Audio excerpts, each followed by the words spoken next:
Vous êtes là pour notre webinaire sur développer les collaborations business entre entrepreneurs pendant la crise. Moi, je m'appelle Mathieu, je travaille pour le MOVE, le mouvement des entrepreneurs sociaux. Pour ceux qui ne nous connaissent pas, donc on a un réseau d'entrepreneurs, on est partout en France, on représente les entrepreneurs sociaux, notamment auprès des instances décisionnaires pour développer le modèle de l'entrepreneuriat social en France. Et puis en tant que réseau, on est là pour connecter, rassembler, accompagner les entrepreneurs partout en France. Donc, le sujet des collaborations business entre entrepreneurs, il est forcément hyper important et au cœur de notre problématique est celle de nos entrepreneurs. On a la chance d'avoir Diane qui est aussi une membre active du MOVE et qui a cofondé DreamAct. Et on a aussi Samuel qui a lui cofondé France Barter. Je vais laisser se présenter rapidement et puis après on pourra rentrer dans le vif du sujet. Diane, tu veux démarrer ? Ça marche. Merci beaucoup Mathieu pour l'invitation. Donc moi je suis Diane, je suis une des deux cofondatrices de DreamAct. DreamAct c'est une entreprise sociale adhérente du MOVE depuis ses débuts, je crois. Depuis 3 ans et demi.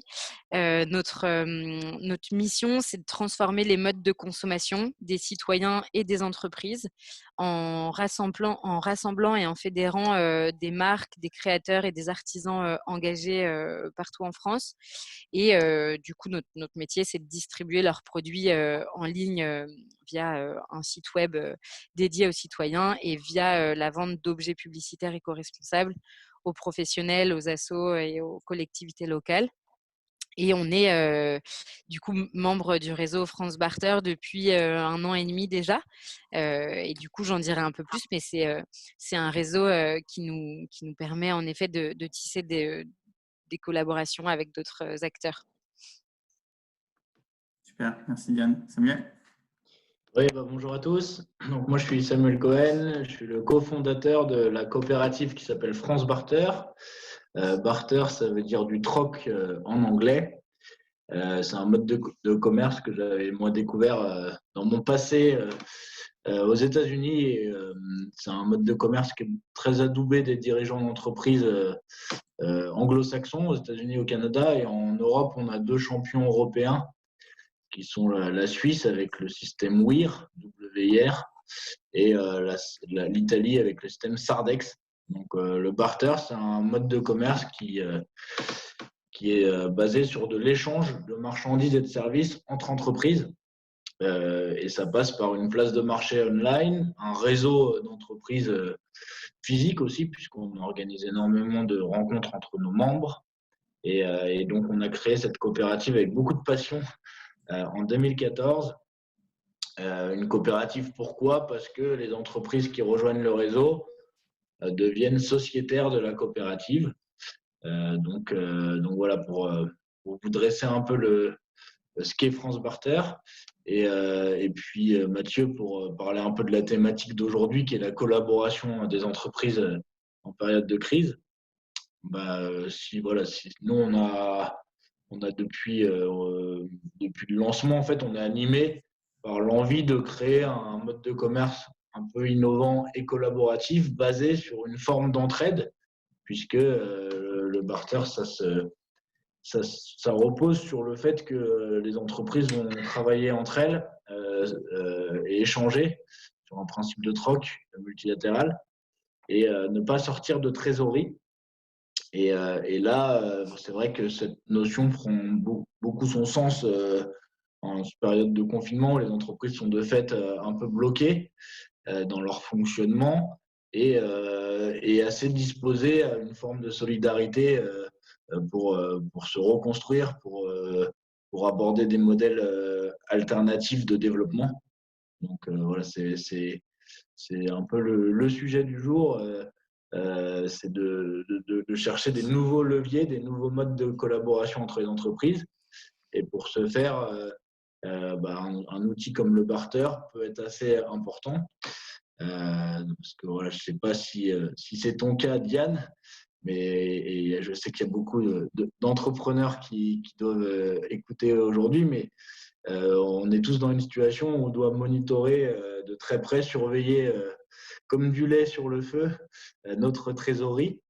Et aujourd'hui, il y a une baisse de l'activité, une baisse du chiffre d'affaires. Et souvent, ça crée une tension de trésorerie importante. Avec un système comme le système du barter, vous pouvez acheter des prestations sans sortir de trésorerie, sans mobiliser de cash, puisque c'est des entreprises du réseau qui vont accepter de vous vendre un produit ou des services, vous faire une facture, mais pas vous demander de le payer en virement bancaire ou en chèque. Il n'y a pas de sortie il n'y a pas de paiement en numéraire. C'est un paiement, ce qu'on appelle un paiement par compensation. Donc, vous recevez une facture. Par exemple, si vous êtes une entreprise et que vous achetez un site web, parce que vous avez un site vitrine, mais vous voulez un site e-commerce pour vendre sur une plus large échelle, eh bien, vous pouvez solliciter une agence web du réseau, lui demander un devis ou lui demander de vous faire une prestation. Et vous allez recevoir votre site web, vous allez recevoir une facture, mais vous n'allez pas la payer, ça va être débité de votre compte barter. Donc là, on voit qu'il y a un vrai enjeu et intérêt pour une entreprise de pouvoir accéder à des prestations ou acheter des marchandises sans mobiliser de trésorerie. Et dans ce principe du barter, c'est les entreprises qui acceptent de vendre en barter et d'être payées en barter qui, entre guillemets, font une forme de crédit d'avance aux entreprises qui, elles, achètent en barter. Super, merci Samuel. On est déjà pas mal rentré dans le vif du sujet, donc c'est bien.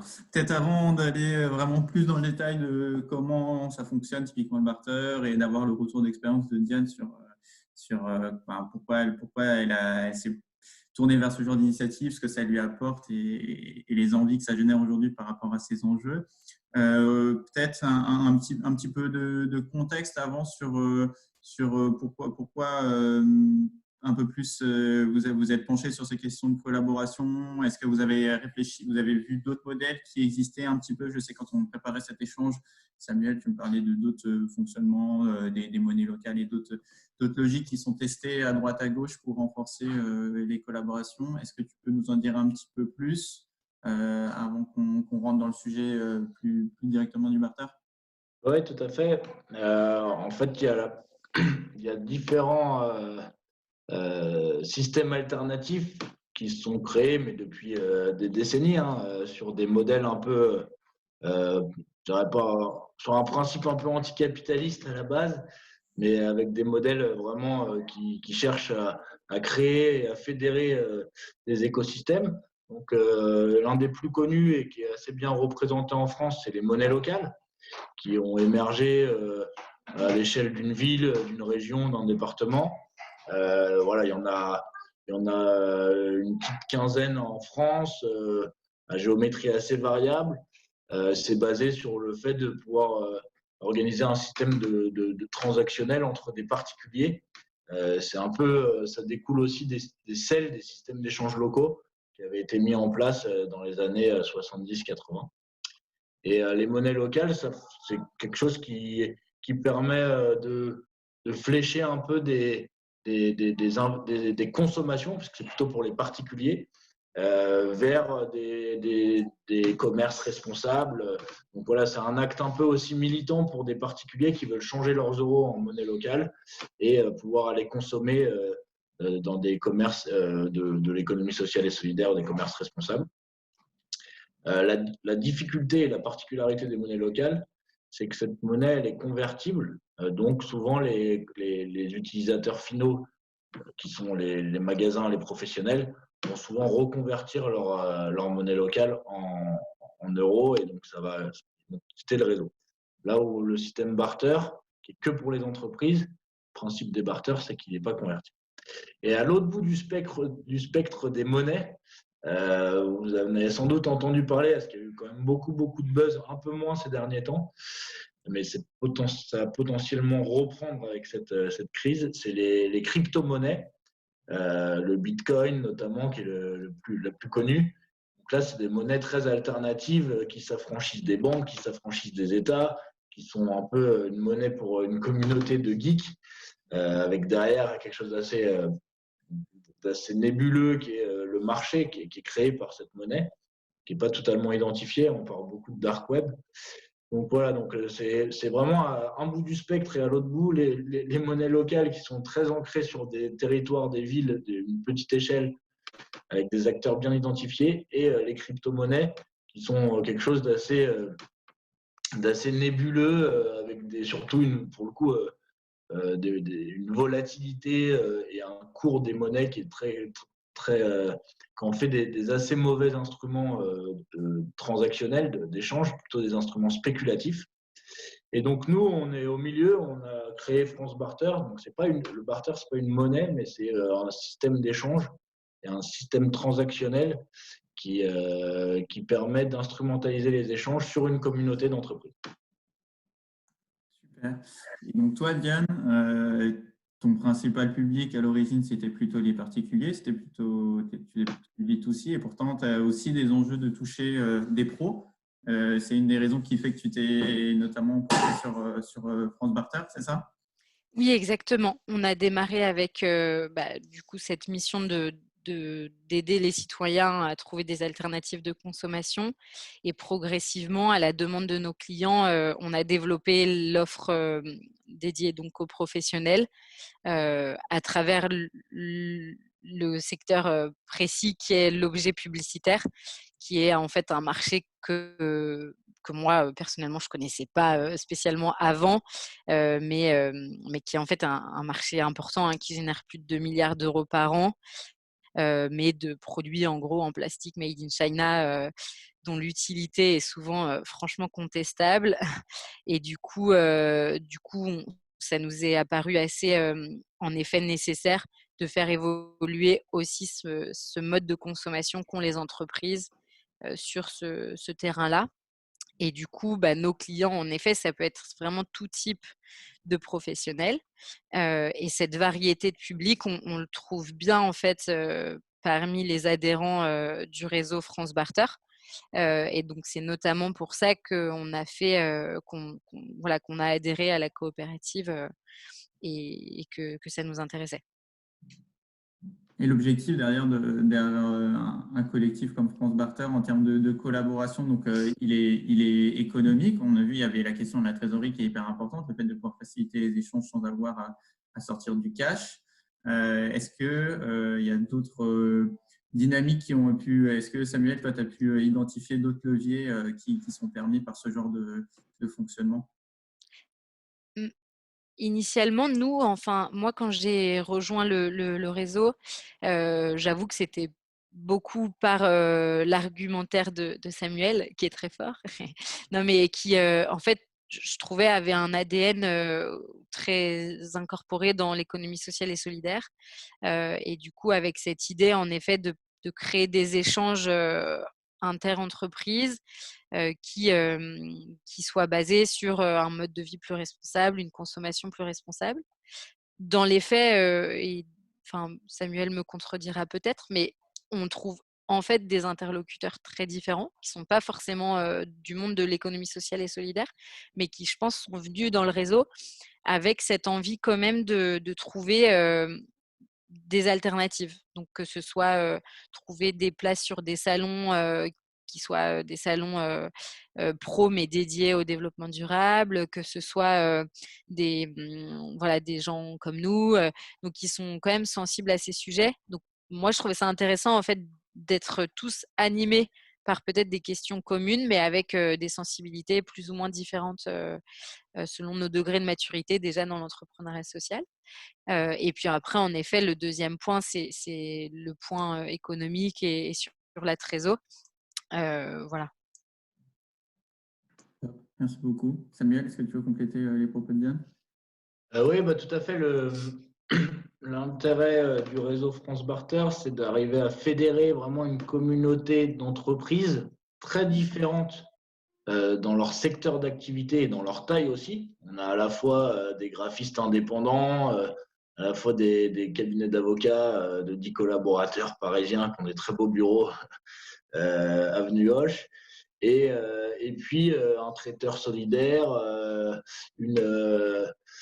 un imprimeur à Lyon, une société qui a des salles événementielles sur Paris, une société qui est spécialisée dans les fiches de paye, on a des startups, on a des grands groupes, on a des réseaux de crèches d'entreprise.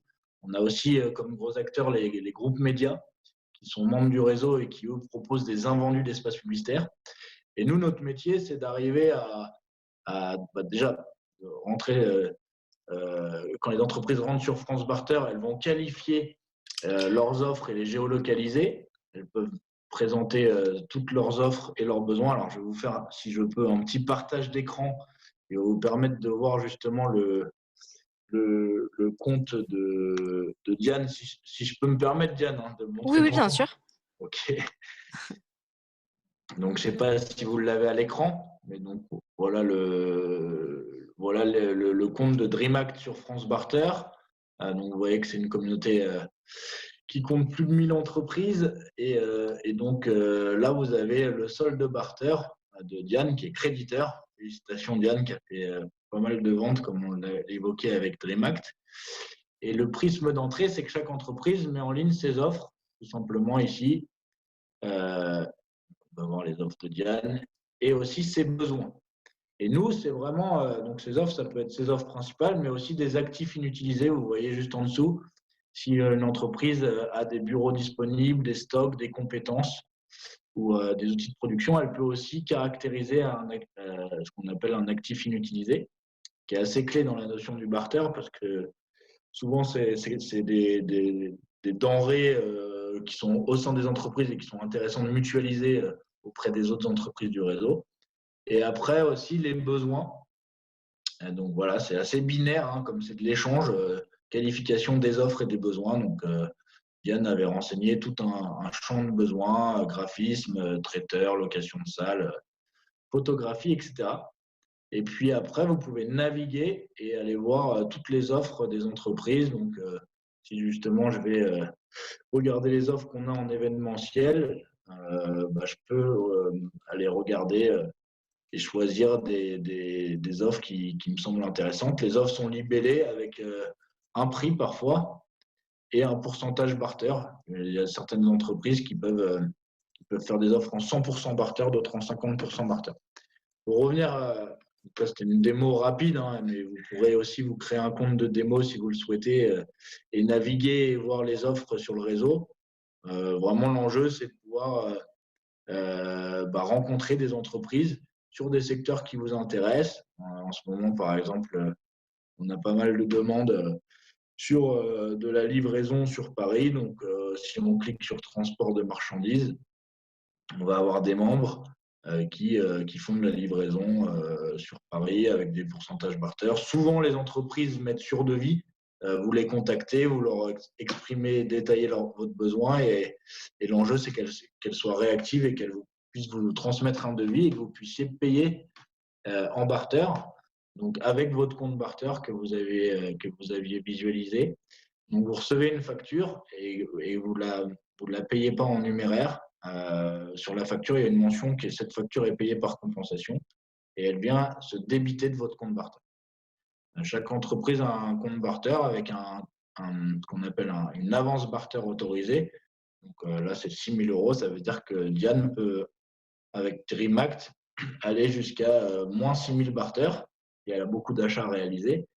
Et après, elle fera des ventes pour rééquilibrer son compte barter. On ne met aucune pression sur garder un compte barter créditeur ou débiteur. Elle peut rester en position débitrice pendant un certain temps. Simplement, si elle est débiteur, si son compte barter est débiteur, on va être plus enclin à pousser son offre, à faire ce qu'on appelle dans notre jargon du push sur son offre pour qu'elle puisse trouver un maximum de clients, faire des ventes, facturer en barter et recréditer son compte. Donc, pour ça, voilà, il y a un relevé de compte barter qui est disponible pour chaque entreprise qui peut suivre de près tous ces achats qui sont en vert, toutes ces ventes qui sont en vert et ces achats qui sont en rouge. Donc voilà, et puis il y a un suivi de toutes les mises en relation. Donc si vous allez sur mes échanges en cours, vous voyez que DreamAct a plusieurs mises en relation en cours avec différents membres du réseau. Donc pour synthétiser, le vrai intérêt du barter, c'est d'appartenir à une communauté sur laquelle vous allez trouver toute une diversité d'acteurs et avec lesquels vous pouvez envisager des collaborations. Et ça, Diane, je crois que tu étais venu à un de nos déjeuners barter. Aujourd'hui, on organise des bourses d'échange en visio. Et c'est assez efficace puisqu'on réunit une vingtaine, 25 membres du réseau. Chacun dispose de 2 minutes pour présenter ses offres et ses besoins. On est dans l'humain plus qu'une plateforme digitale. Et surtout, chacun découvre les autres entreprises autour de la table, leurs problématiques, leurs enjeux, comment ils expliquent leurs offres, quels sont leurs besoins. Et ça crée aussi c'est ça aussi relié à la thématique, une forme de solidarité et d'envie de collaborer, d'envie de s'entraider et de travailler avec les entreprises du réseau. Ce qui nous anime et ce que l'on trouve intéressant et ce qui nous rapproche fort aussi de l'économie sociale et solidaire, c'est qu'on se dit qu'en limitant les contraintes budgétaires et les contraintes de trésor qui sont assez fortes pour les entreprises, on arrive à recréer des logiques de collaboration et des dynamiques de travailler ensemble. C'est plus la guerre des prix, c'est l'envie de travailler ensemble et de mutualiser. Pour synthétiser, les 4 gros avantages du barter, c'est d'une part de trouver des nouveaux clients et de vous ouvrir un nouveau canal de vente. Pour vos offres principales, donc si vous êtes un avocat, proposer des conseils juridiques, mais aussi pour vos actifs inutilisés. Donc, si vous avez une salle de réunion que vous utilisez une fois par mois, vous pouvez tout à fait la mettre sur France Barter et la proposer à des entreprises du réseau. Le deuxième avantage, c'est de permettre de réaliser des achats sans mobiliser de trésorerie. Donc, ça, c'est d'apporter un peu de souffle aux entreprises pour leur permettre de plus, si elles ont un besoin, de pouvoir vraiment avoir une forme de financement de ce qu'on appelle du BFR, besoin de fonds de roulement, assez court terme. Le troisième avantage, c'est de mieux utiliser et valoriser ses stocks, ses invendus, ses actifs inutilisés. Et le quatrième, c'est d'appartenir à une communauté d'entreprises sur lequel il y a de la confiance. On sait que les entreprises sont réactives, qu'elles font des bons prix et en général, ça se passe très bien sur les échanges qu'on organise. Et nous, notre métier, c'est d'organiser cette communauté et de permettre que les barters se ventilent, circulent le plus vite possible sur le réseau.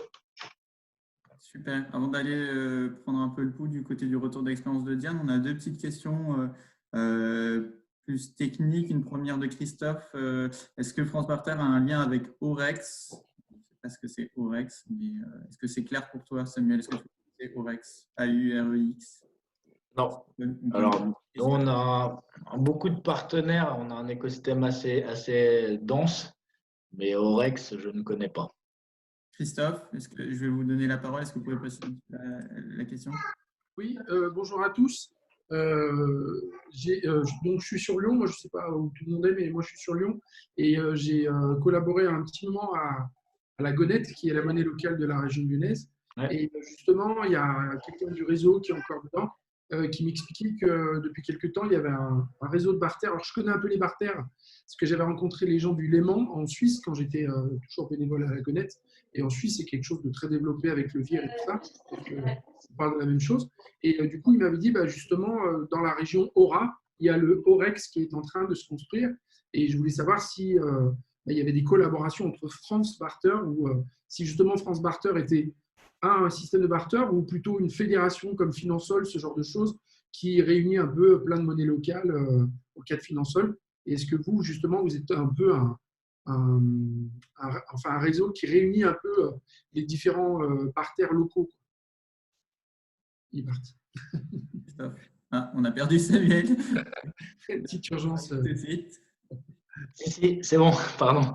Oui, tout à fait. En fait, nous, on est une start-up sous forme coopérative. On a 2 écosystèmes très denses qui sont Île-de-France et Rhône-Alpes, puisqu'on a historiquement un bureau à Paris, un bureau à Lyon. Et mes associés cofondateurs sont au bureau lyonnais et moi, je m'occupe du bureau parisien.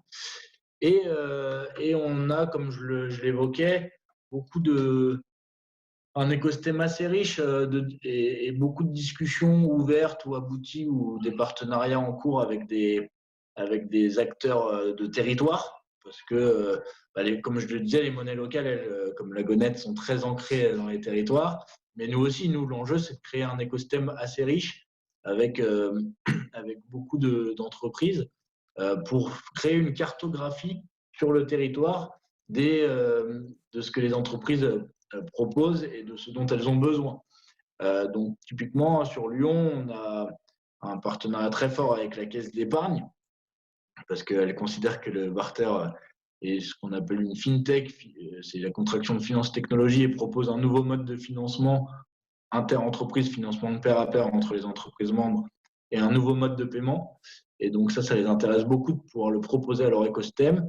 On est en contact aussi beaucoup avec le M Lyon, avec à l'époque Cégide, et on discute très souvent avec le Grand Lyon. Notamment là, ils ont tout un plan de soutien aux entreprises et ils veulent aussi proposer le barter pour agréger des entreprises qui seraient un peu plus isolées à notre communauté d'entreprises. Donc la dimension locale, elle est très forte, elle est très importante. Après, le Orex, j'en ne connaissais pas l'existence, mais oui, on va regarder. Et puis, comme on parlait des monnaies locales, on entretient souvent des discussions assez intéressantes avec les monnaies locales. À titre plus perso, moi je suis dans un think tank qui s'appelait Monnaie en transition, qui réfléchit beaucoup sur le rôle de la monnaie. Et c'est des réflexions toujours assez passionnées dès qu'on parle de monnaie. Il y a toujours des grandes passions et des personnes qui sont très, très, très vives sur le sujet, mais intéressant aussi. Et puis pour la deuxième question que j'ai vue sur la TVA, parce que c'est toujours la question qui nous est posée chez France Barter. Donc nous, comme c'est des actes de commerce et que c'est entre entreprises, la grande règle, c'est que l'entreprise qui vend une prestation, elle émet une facture, tout ce qu'il y a de plus classique, hein, c'est une facture qui comporte de la TVA. Et elle va donc l'enregistrer comptablement comme une vente et elle va devoir payer de la TVA à l'État. L'État n'accepte pas des barters.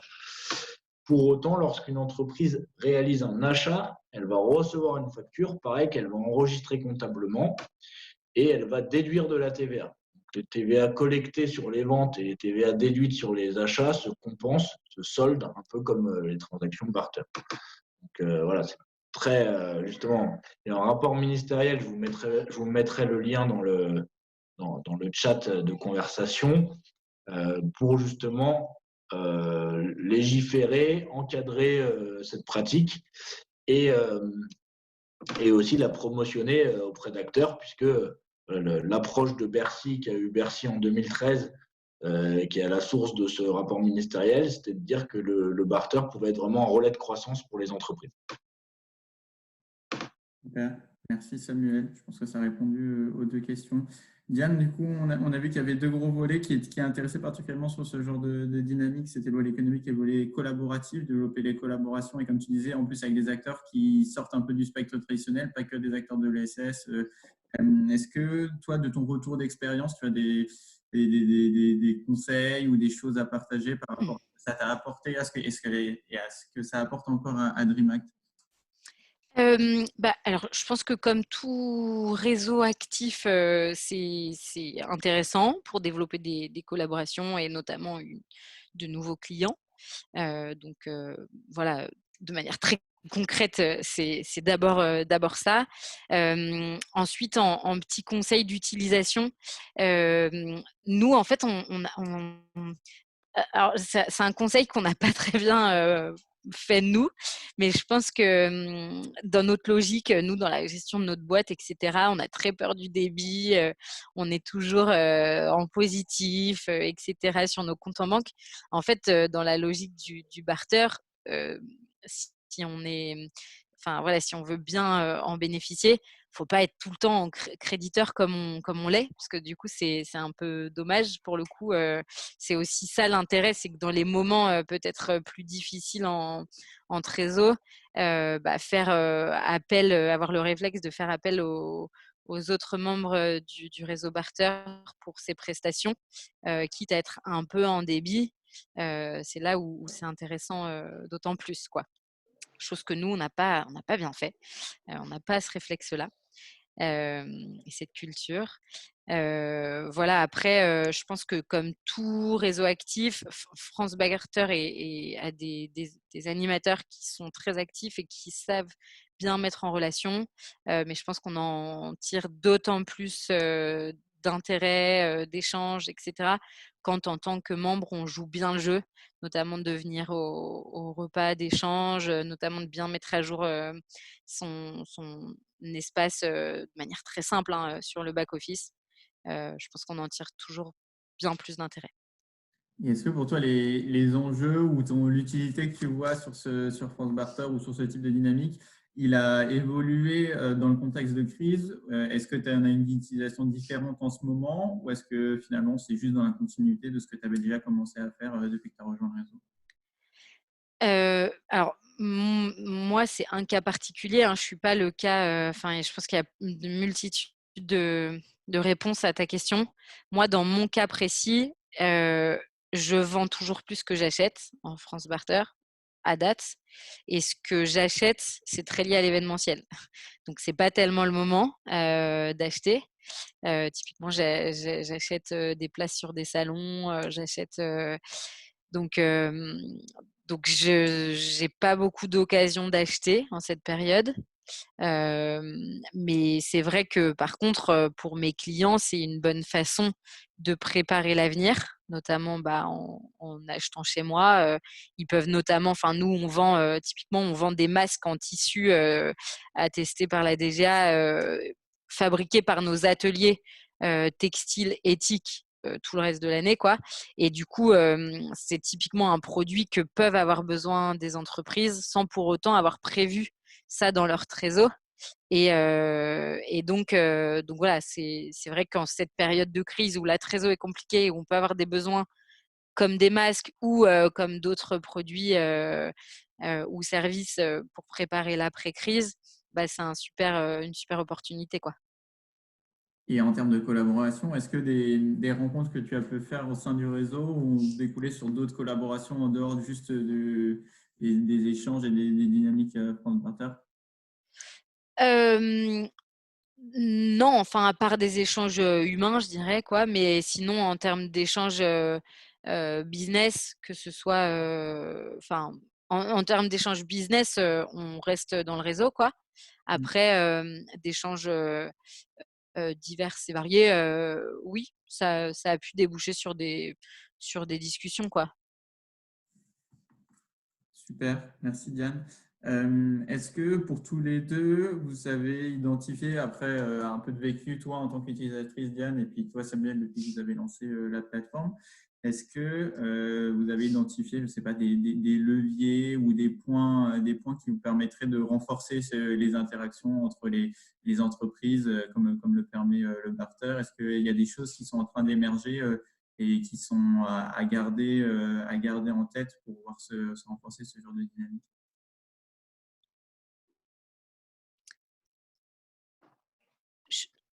Vas-y, Diane. Tu veux que... Juste, je rebondissais sur ton offre des masques. Alors, on a eu des demandes, hein, donc déjà si tu veux les mettre en ligne, moi je pourrais les pousser à des membres du réseau. On a eu plusieurs demandes récemment, notamment une société qui fait de la maintenance informatique et qui nous avait demandé des masques. Donc, ouais, moi c'est peut-être un exemple très concret comme ça qui est le barter en fédérant un nombre important d'entreprises. Ça permet de stimuler des opportunités, de partager aussi des offres et de susciter aussi de l'intérêt, de la curiosité et donc de l'agilité pour les entreprises qui l'utilisent. Après, il y avait un point que Diane a soulevé qui est assez clé. Le barter, ça fonctionne bien dans les pays anglo-saxons, puisque les entreprises ont aussi plus de confiance dans les relations inter-entreprises et dans leur capacité de vente.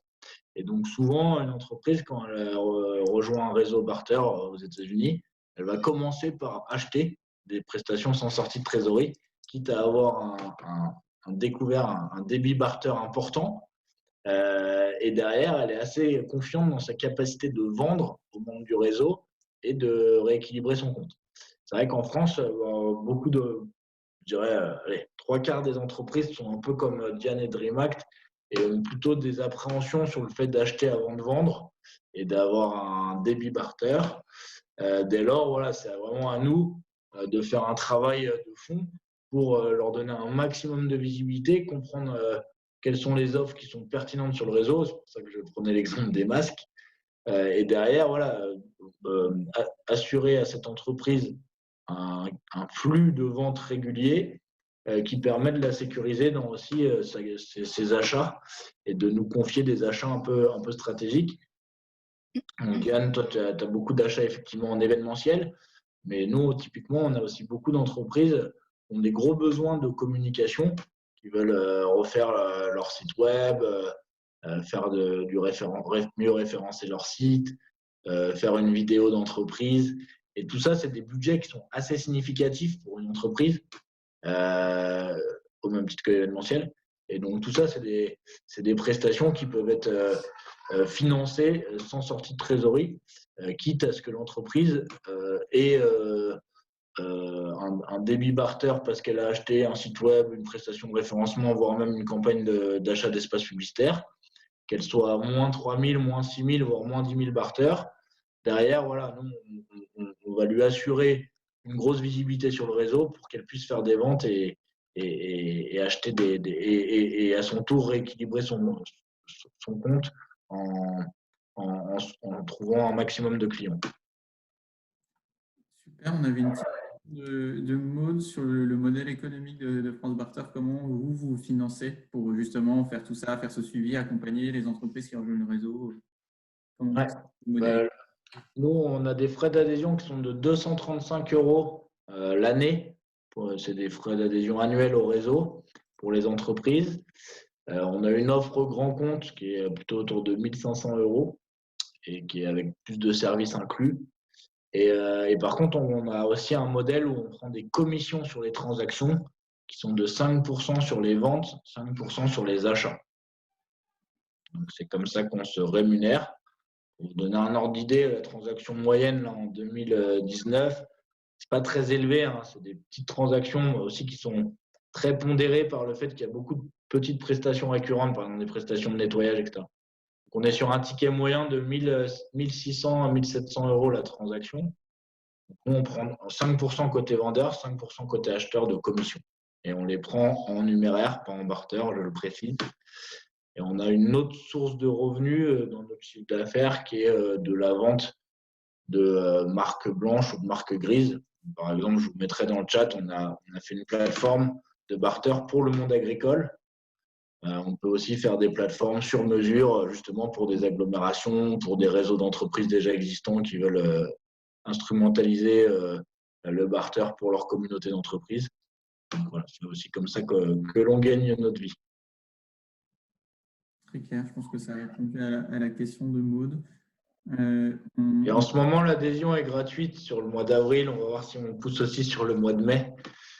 Donc, on a eu beaucoup de nouveaux membres et beaucoup d'acteurs de l'ESS qui nous ont rejoints, puisque un peu comme le Move l'a fait, différents réseaux de l'ESS, France Active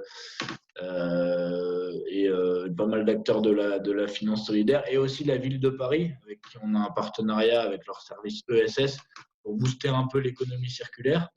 On relayait notre offre d'adhésion gratuite sur le mois d'avril, donc on a eu beaucoup de nouveaux membres, une trentaine.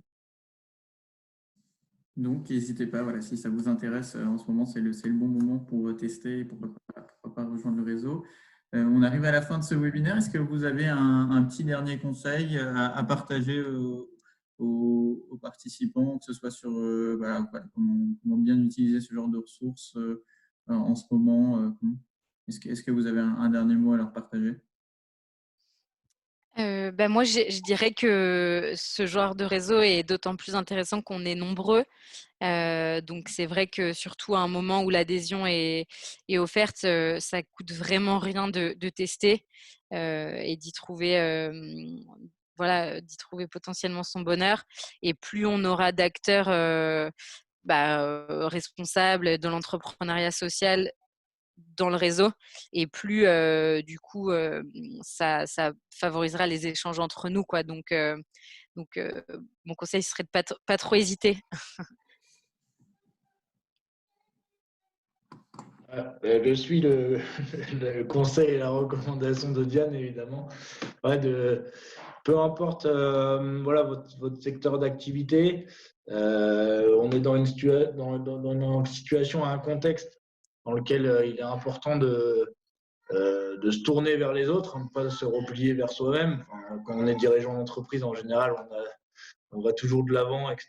Mais là, c'est vrai que pour certains, on imagine avoir pu potentiellement prendre un coup sur la tête et se trouver un peu tétanisé parce qu'un manque de trésorerie et pas mal de stress engendré.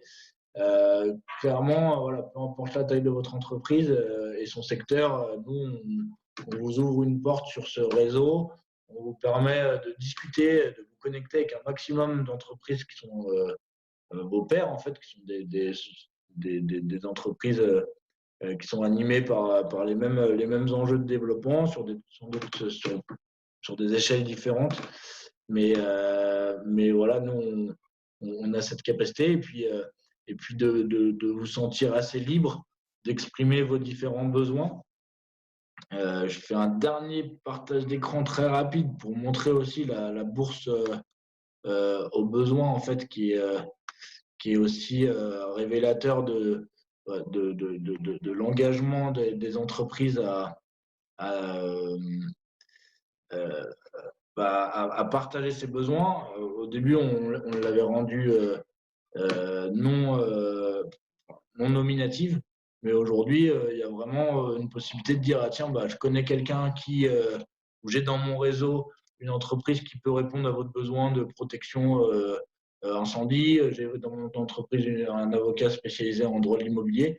Donc il y a aussi toute une notion de parrainage et de recommandation qui peut être assez intéressant à aller chercher par le biais de l'échange. Donc à recommander aussi, quoi. Je vous montre si je peux.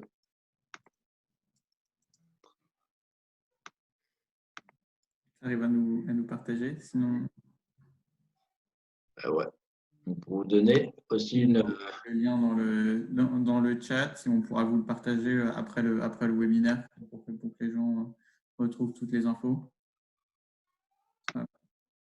Ouais, je crois que le partage ne marche pas trop là. Et ben on fera ça. On vous parle. Ah si, ça y est. Voilà. Ça, c'est la bourse aux besoins avec les différents besoins qui sont exprimés. Donc, en tête de liste, justement, Diane, il y avait une demande de swap informatique que tu avais peut-être déjà croisée en nos événements. Elle est très, très présente sur le réseau. C'est une société qui fait de l'infogérance, dont l'activité n'est pas arrêtée. Hein. Elle est sur Paris-Île-de-France et elle peut venir réparer vos ordinateurs, installer du câblage, etc. Et elle cherche des masques pour ses collaborateurs. Et après, il y a différents besoins. Il y a Planète Sésame, qui est pareil, une entreprise d'insertion qui est basée à Nanterre, qui cherche de la vaisselle, de la signalétique, la réalisation d'une enseigne pour l'ouverture d'un restaurant qui était en juin, qui sera peut-être décalé en septembre. Une société qui cherche du conseiller en financement pour négocier ses emprunts auprès d'une banque. Une société qui fait du développement et de l'intelligence artificielle, Paprika, qui cherche de l'identité visuelle, un logo. Donc, ouais, c'est extrêmement varié, une entreprise qui cherche un ordinateur. Et typiquement, l'entreprise qui s'est inscrite aussi, la Rurangolie, je ne sais pas si tu connais, Diane. Oui, on distribue leurs produits. Voilà, j'imagine. Et ça tombait plutôt bien parce qu'on les a mis en contact avec Planète Sésame qui, elle, cherche du matériel de l'upcycling et du matériel solidaire et écologique pour ces restaurants. Donc voilà, plus on a, comme tu le disais, plus on a d'offres sur le réseau, plus ça crée de la diversité et des collaborations possibles entre nos membres. Parfait. Je départage mon écran. Ouais, un grand merci à tous les deux pour ces informations. Donc, si vous voulez tout retrouver, vous pouvez retrouver donc, les informations sur France Barter sur le site. Je vous ai partagé le lien tout à l'heure. Je vous partage également le lien de DreamHack si vous voulez retrouver toutes les infos sur la plateforme de Diane et toutes les ressources qui sont à votre disposition.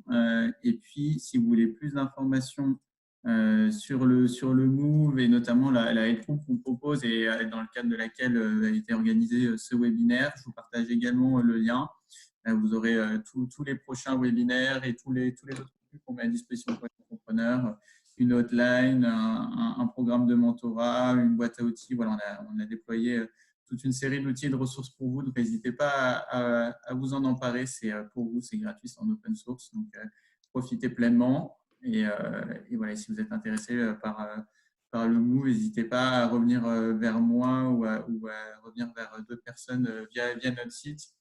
On prendra du temps pour échanger avec plaisir avec vous aussi sur comment vous pouvez participer au réseau et vous impliquer pleinement. Nous, on n'a pas l'adhésion gratuite en ce moment, on a une adhésion solidaire, donc à la hauteur du montant qui peut être possible pour vous. Voilà, le but, c'est aussi de vous permettre, dans cette période de crise, de profiter pleinement du réseau comme à la mesure de vos capacités. Donc, voilà. N'hésitez pas, si vous en voulez plus d'infos sur France Barter, sur le Move, sur DreamAct, vous pouvez venir nous voir. On vous enverra tout ça avec plaisir. Vous avez combien d'adhérents au Move? On a à peu près 800 adhérents et on est un peu partout en France. Voilà. On a des responsables de région qui sont à votre disposition, qui sont en Auvergne-Rhône-Alpes, en Grand Est, en Occitanie, en Nouvelle-Aquitaine, en Île-de-France. Voilà. Avec à chaque fois quelqu'un qui pourra vous échanger et vous renvoyer vers les bonnes personnes au sein de votre territoire. Ou si vous voulez rencontrer des acteurs un peu partout en France, ils seront là pour échanger avec vous. Encore merci à tous les deux, Diane, Samuel. Merci. Merci Mathieu, merci à toi. Merci Diane de ce beau témoignage. À plus. Salut à tout le monde. Bonne journée. Bonne journée, à bientôt.